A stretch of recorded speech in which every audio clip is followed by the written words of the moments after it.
C'est une grande fête que la consécration d'une église, et 6 missionnaires sont venus entourer leur évêque.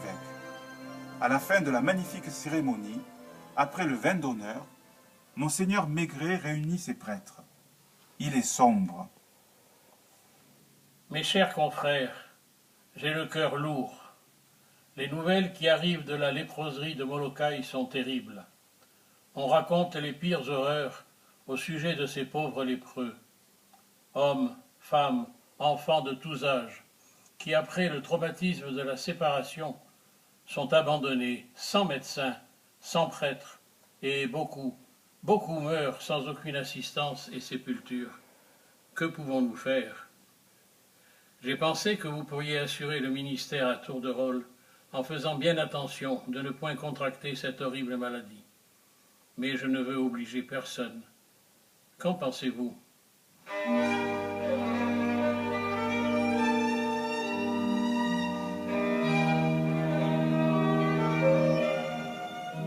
Moi, je désire être le premier à m'y rendre. J'ai certains de mes paroissiens qui y sont exilés. Ma place est auprès d'eux.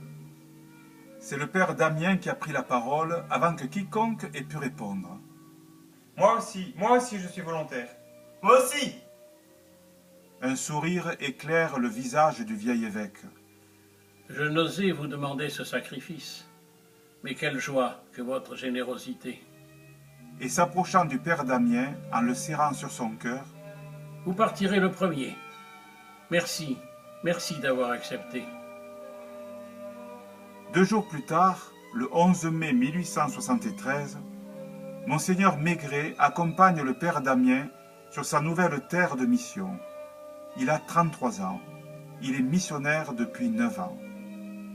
Monseigneur Maigret pense qu'il restera 2 ou 3 semaines. Le père Damien, lui, sait que c'est pour la vie. Il écrivit quelque temps après son arrivée. Lorsque les agents du comité venaient enlever certains de mes fidèles, une voix intérieure me disait que j'irais les rejoindre un jour. Quand je m'embarquais pour Wailuku, la même voix m'avertit que je ne reviendrai pas à Kuala, que je ne reverrai plus mes enfants bien-aimés, ni les belles chapelles que j'avais construites.